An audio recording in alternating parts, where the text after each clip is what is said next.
Hi, everyone. It's a thrill and an honor to be here with you.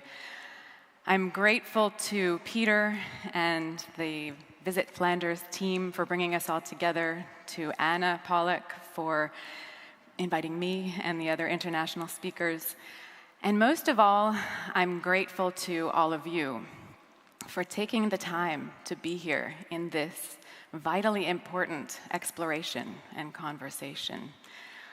It's a real possibility that we will look back at these 2 days and notice that this was a pivotal moment and that this was when everything really started to change for the better. It's a real possibility. So thank you for being here. The journey that I have made to get to be here with you started about 25 years ago when I had a perfectly good career in international marketing, and I started to notice that there were real fundamental problems and limitations with how we thought about our relationships with our customers, with our communities, with our employees. I started to notice, as so many have, that we were guided by a machine story, a story that tells us that everything in the world operates like a machine, especially our businesses, especially our economies. And in your work, this shows up as the belief that tourism is just a conveyor belt, right? And we want as many people to be run through that conveyor belt as possible. And your work is to turn those gears faster and faster to get more and more people to go through, right? It's a very simple story in which only productivity and profitability matter. But what we're starting to see is that that story is at the root of all major problems in society. Every major problem that we're facing, I believe, can be traced back to that limited story. And so I have dedicated my life and work for the past 20 years to a different story, a bigger story that's able to hold more complexity, more possibility, more of what we really want out of life. And that's a shift from a machine story to a living system story in which we see our organizations, our communities, ourselves, our families as living ecosystems that are capable of thriving. And so where Anna talks about flourishing and Daniel talks about regeneration, I like the word thriving, and even thrivability, creating the conditions for the ability for life to thrive at every level, for individuals, for organizations, for customers, for community, for the biosphere. And for me, there are 3 things required for that to become true. The first is that we have to be informed. We have to understand, what does it take for life to thrive? What are the conditions that we have to cultivate if we're going to enable life to thrive? I need a glass of water. I wonder would you help me with some water? Thank you.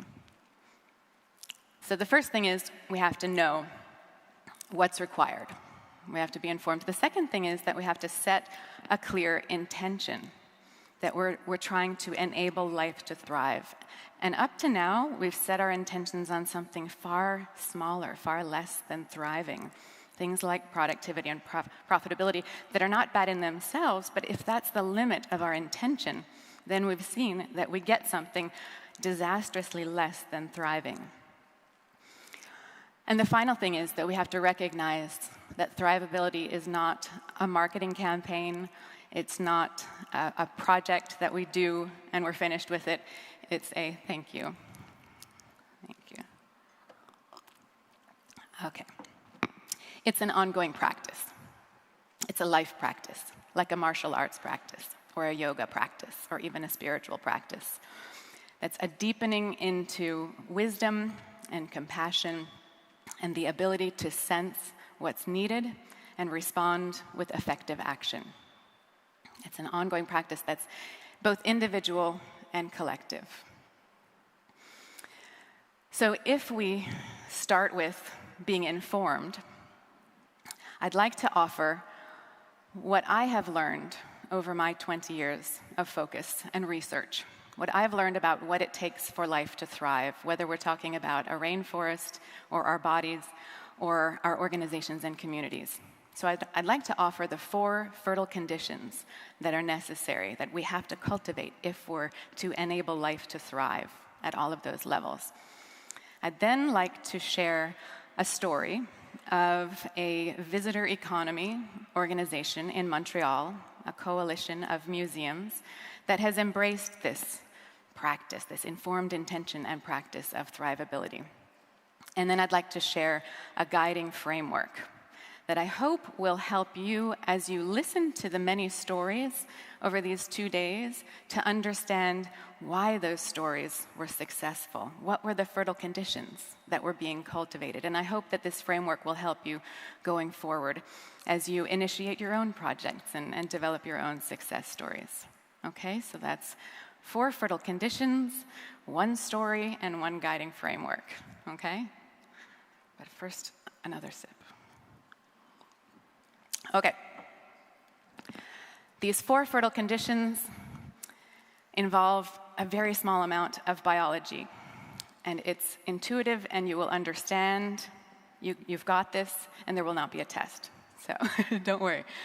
The first thing we need to know about thriving living systems is that there are individual parts in every living system. There are cells in our bodies, there are bees in a colony, there are trees in a forest, and many other organisms that make up the forest. And in our communities, there are the residents, the hosts, the enterprises, right? All the different people and businesses that make up the community. And we know from biodiversity that the more diverse or divergent those parts are, the more resilient and adaptive and creative the living system will be. So in our communities, we want everyone to be able to bring their best ideas, their best contributions, their full passion, right? So far, so good. And actually,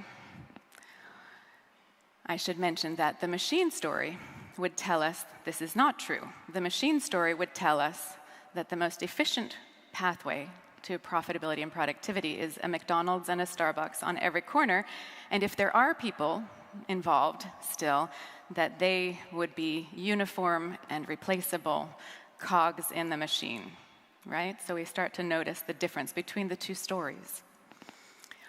So the second thing we need to know about thriving living systems is that those parts come together in patterns and structures of relationship and interaction. So in our bodies, we have a skeletal structure that holds us up and keeps everything in place. And we also have the circulatory system and the digestive system and other systems that allow life to flow through, right, in a dynamic pattern. In a bee colony, the bees have that structure, the hive, that holds them together, keeps things in place, and supports them in being and work together. Bees also have these funny little dances that they do. So there's one dance that communicates to the other bees, hey, I found some food over here. And there's another dance that communicates, I found a good place for the next hive over here. So it's structures and patterns of interaction. In a forest, underneath the trees, in the soil, there are structures of roots and a network of bacteria and fungus that is connective and supportive, that holds up and enlivens the whole forest. And in our communities, we have the infrastructure of bridges and roads and waterways and hotels and restaurants that hold us together. And then within that, we have something like that mycelial underground network of the trees that is the pattern of our interactions and our conversations, much more like the mycelial network than it is like a conveyor belt, right? That the machine story would tell us. We're just pushing people through as fast as we can. So here's the first paradox that we find in living systems, and there are many paradoxes. We want as much stability, like that skeletal system that we have, but we also want as much flow, and we want it to be as dynamic as possible. And here's where the practice comes in, that practice of wisdom and compassion and sensing what's needed, sensing how much of each is needed on an ongoing basis if the living system is to be resilient and adaptive and creative. The third thing we need to know is that those parts come together in patterns of relationship in a way that creates a new wholeness, an emergent level of life, with new capabilities and characteristics that you don't find at the level of the parts. So you are more than just a collection of cells, right? You can think and you can feel and you can move, and these are things that happen at the level of the whole of you, not at the level of your cells. These are emergent capabilities and characteristics. In a bee colony, together, the bees are able to maintain the temperature inside of the hive structure within 2 degrees. No matter what temperature it is outside the hive, it always stays roughly the same temperature. And there isn't one bee that's there saying, oh, it's getting hot. It's an emergent property that the bees are capable of only together. There are books being written now about swarm intelligence and how together the bees are far more intelligent than any one little bee brain is capable of, right? In a forest, we find the emergent capability of rain. Rain is a symbiotic biological phenomenon. Rain is something that happens as an emergent property of the living systems and other weather patterns. And in our visitor experience, we come together in our communities and we offer an experience that is Bruges. This happy woman is experiencing Bruges not only in the delicious chocolate that she ate, and not only in the wonderful hotel where she slept, and not only in her strolls through the town, but all of it comes together in a coherent, cohesive, convergent experience that is Bruges. And here's another paradox of living systems.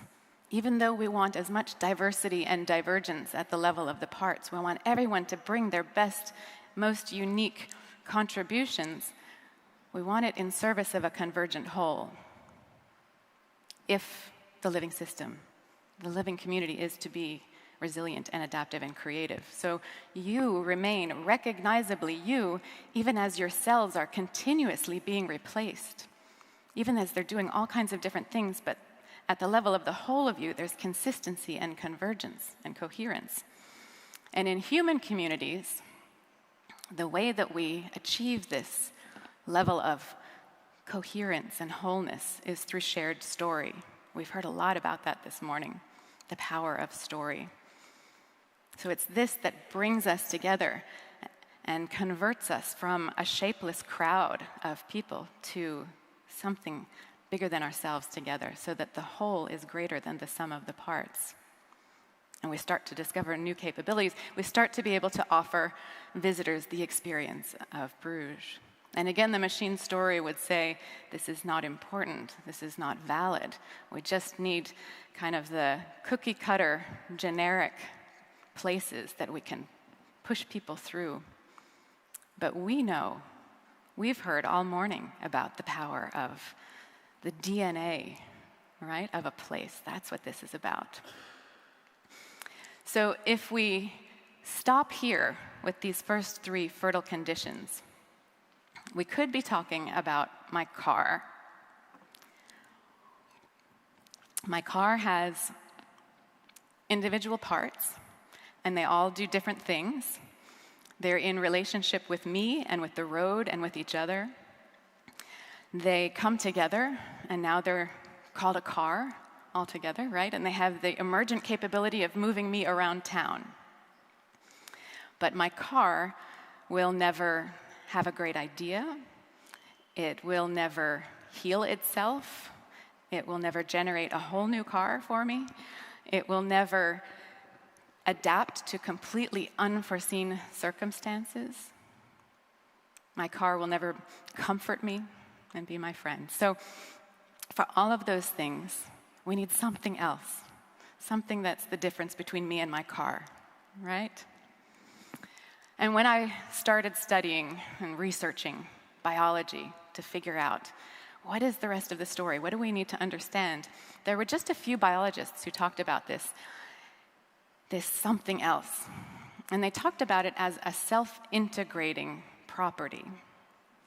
So it's kind of a complicated sounding phrase that means by itself, the living system integrates divergent parts into patterns and structures of relationship in a way that creates a new convergent and emergent whole by itself. It's self-organizing, self-managing, self-healing. So when I saw this, I thought, isn't that just life? Whatever spark it is that animates us and makes us alive, isn't that the difference between me and my car somehow? And we don't have to know what that is. What is life? Where does it come from? We're kind of in the right place maybe to reflect on that, but we don't have to. But we do have to acknowledge that it's there and it plays a role, that there is life and aliveness in ourselves, in our enterprises, and in our communities. Because if we don't, then we risk staying with that story in which we are the drivers of the machine and we can control everything. And the reality is that we will never do as good a job as life does. Life is elegant and graceful in its self-organization. And the stories we heard today, especially from the Proftunen projects, were of self-organization, and it was effortless and elegant and joyful and creative. So this is what happens when we shift our stance, our position, our role from controlling everything to being stewards. Stewards is a funny word in English. It doesn't usually translate very well. The way I think of it is that it's a combination of reverence and responsibility. So reverence for the magic of something that's alive, that is beyond our comprehension, beyond our control.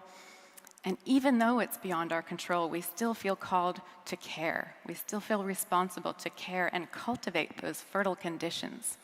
So this is the stewardship that seems to be called for in our communities and in your roles within the tourism business and world. So here's how they all come together, those 4 fertile conditions within the world of the visitor economy. These are life's universal design principles.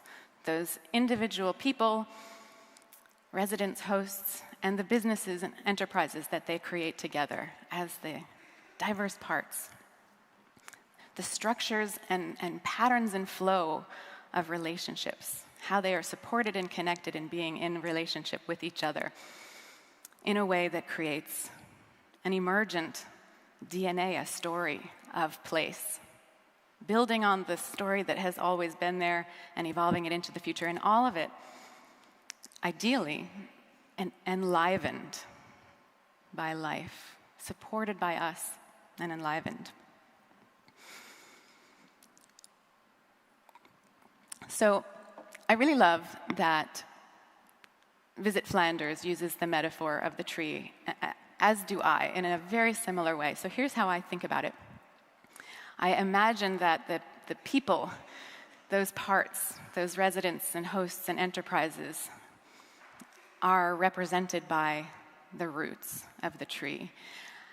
And that in offering up that visitor experience, it's like the branches and leaves and fruit, the offering and inviting that visitor into the ecosystem. And then the trunk of the tree represents that supportive, connective infrastructure where we find each other and we find encounter. What I find especially interesting about the metaphor of the tree is that most of the trunk of the tree is dead. There's a thin layer of living tissue just under the bark called the cambium, and this is where life flows from roots to leaves and leaves to roots. So most of the infrastructure is actually dead. But it's necessary. The trunk is necessary to raise up those leaves to the light and life of the sun and bring it back in to feed the roots. And in the same way, in the visitor economy, in tourism, I think we sometimes fall into the trap of thinking that those assets, the physical assets, are the industry. And they are necessary to connect us, to enable us to reach out and host people and host each other. But let's not forget that what we're really doing is hosting that flow of life between the place keepers and the visitors. So now it's time for the story that I promised. This is 4 nature museums in Montreal, where I live. There's a botanical gardens, an insectarium, a planetarium, and a biodome. The biodome is 4 ecosystems recreated under one roof. So you can walk into the tropical rainforest with real plants and monkeys, and walk into 3 others. So these 4 institutions were separate from each other and all owned by the city of Montreal. And at one point, a few years ago, the mayor decided to merge them administratively. And part of that was the machine story of efficiency. Why have 4 directors of human resources and administration when you can have 1 set of them? They're all nature museums. What's the difference? Let's just put them together. They were not very happy about this. These institutions, the people within them, all felt very different, with different scientific disciplines, different histories, different sizes. The planetarium was in a different part of town, so they weren't very happy with this merger. So then the mayor hired a new director to oversee the merged entity, and that director is visionary and creative, but he comes from the world of circus and dance. And so then they were afraid he was going to turn them into the next Cirque du Soleil. And these are scientists and educators who are really passionate about their scientific mission. The final blow came when this new director's mandate was to create one brand that would represent all of them together and that would really put Montreal on the map as a destination, right?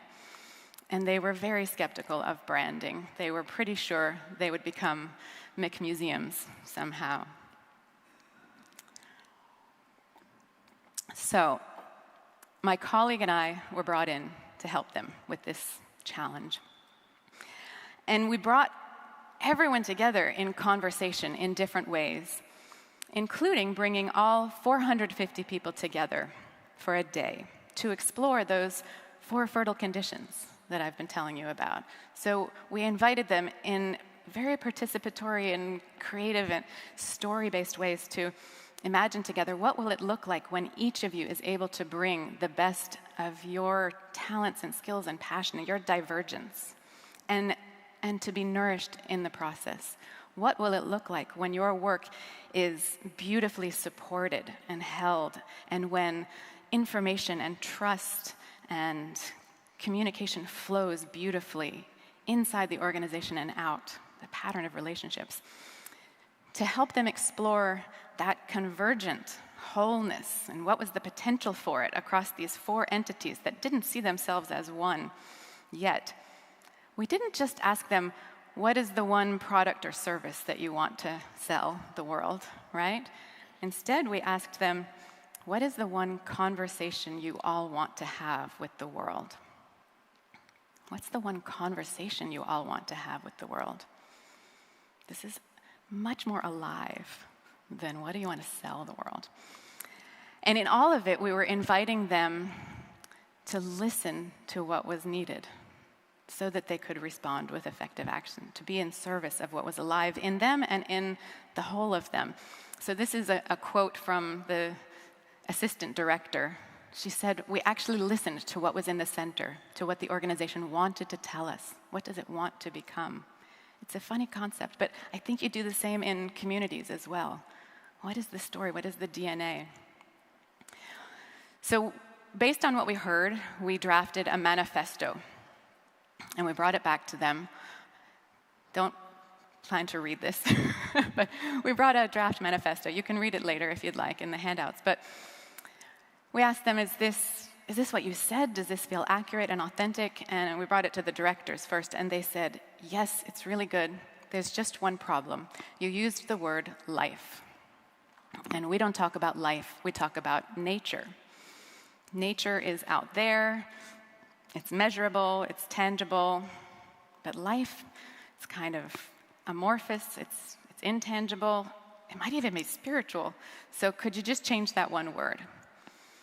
And my colleague and the director and I, we all said, wow, this is really interesting. You know that most of you are biologists, right? And you're uncomfortable talking about life. If you can't talk about life, who can? And maybe there's a connection between our inability to talk about life and our decreasing ability to sustain life on the planet. Maybe this is the one conversation you need to have with the world. So this kind of challenged them. And we had to go through about 6 months of collective soul searching, more conversation, more exploration. And in the end, they came up with an identity for themselves that they will tell you is not a brand, it is a conversation, and it is a commitment. So together, they are now Espace pour la vie. They are the space for life. When I first heard this phrase, I thought, that's a wonderful way to translate the word thrivability. It doesn't translate very well into French. It's an invented word in English, but really what it's about is seeing our organizations and seeing our communities as a space for life in which we have the privilege of cultivating the fertile conditions for life to thrive at all of those levels. So I love that they were able to keep their divergence. They kept their individual identities, and within that, they make up a space for life together. Because of this process, they were able to, they were open to collaborative budgeting that they hadn't done before. They changed the way they conduct their meetings to make sure that they're far more alive and creative. They changed their organizational structure. So previously, human resources had been buried within finance and administration, which is very common in organizations. And instead, they brought it out and created one pillar of the organizational chart that is people and culture. They created one that is infrastructure and one that is visitor engagement. All of that in order to support them in listening to life and what's needed and responding with effective action. So there are two kind of favorite moments in this project, kind of punchline outcomes. One is that they had tried and failed for 7 years to raise enough money to renovate the planetarium, that poor lonely planetarium off on the other side of town.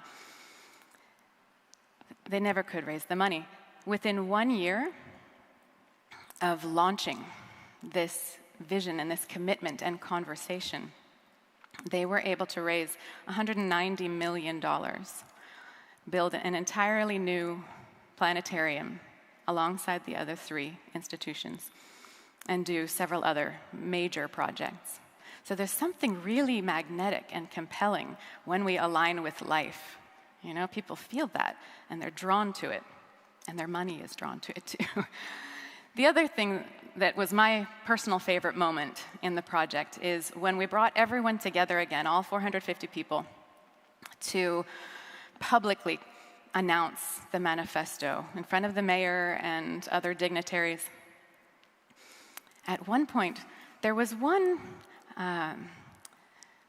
leader who was not a fan of this whole process. He was kind of the old guard, and everybody knew it, and he left soon after. But he was still there at this event. And at one point, this blue-collar worker, so just a low-level worker, stood up spontaneously and he said, I just want to say that this manifesto, these are our words. We said this, that means we have to do this. And these are not that guy's words, and he named that guy. These are not his words, these are our words. And I thought, this is what you want, right? In a community, for people to feel this is our story, and we have to live out the vision. We all have to make it happen. So that was my favorite moment. All right, so now I want to offer a guiding framework to help you listen for those fertile conditions and to offer some guidance as you go back into your own work and your own communities.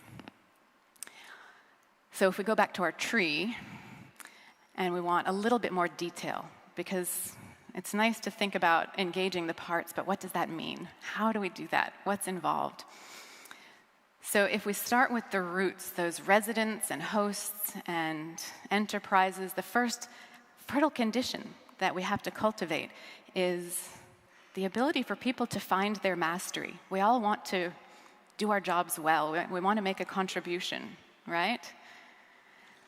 And this is not in the kind of McDonald's model of everyone is replaceable, but we want to bring something of ourselves and learn continuously, like a master craftsman or an artisan. So the more we can create the conditions for that to be true in our organizations and in our communities, the more life people will bring. If we want even more passion and aliveness, then we also create the conditions for people to feel a sense of membership and belonging, so that they feel a connection to their colleagues, to their neighbors, to the visitors as well, right? And if we want outrageous levels of passion and commitment and loyalty, then we give people an opportunity to find a sense of meaning so that their work is contributing to something bigger than themselves. We all want that, right? It's different for everyone, but we can create the fertile conditions for people to discover that for themselves in our organizations and in our communities in some of the ways that we heard about this morning, engaging them in conversations to explore what that would look like for them. So if we go to the visitor experience and how do we invite them into this ecosystem and invite them to bring their life and their passion and aliveness, the first thing we need is to make some contribution, some outreach. And this is where we would normally be talking about our commodity. I've got beds, I've got food, right? But we need more than that. We don't want to be stuck with the commodity. We want to offer some contribution. I find that this language invites us to consider more in how we make our offering to the visitors. And if we don't get that right, then it's hard to really engage with the rest. So that's an important foundation. But if we want even more loyalty and enthusiasm, then we offer people a sense of community and conversation and maybe even co-creation. I loved the story from Flanders Fields about the poppy seeds and how people could take those seeds back to their hometown and plant them and then share on Facebook the pictures of where they had planted them and that the map is now red. That's a beautiful example of engaging people, the visitor, so that they feel that they're also part of this living ecosystem. And I think it was also another beautiful example of offering people a heroic cause, so that visiting your area is somehow meaningful to them. It's somehow doing good or serving something that's bigger than themselves, right? If we can get that combination, all three of those together, then it's powerful and resilient and adaptive and creative. So you might notice that just like the trees, roots and branches are kind of mirror images of each other. The same is true in our organizations, in our communities, that what engages us has to be really connected to what engages those we're serving. They can't be cut off and separate, as they so often are. And so our task is to build that supportive and connective infrastructure to bring them together. And the first is the structure that we talked about. We do need to make sure that there are roads and spaces, places for us to meet.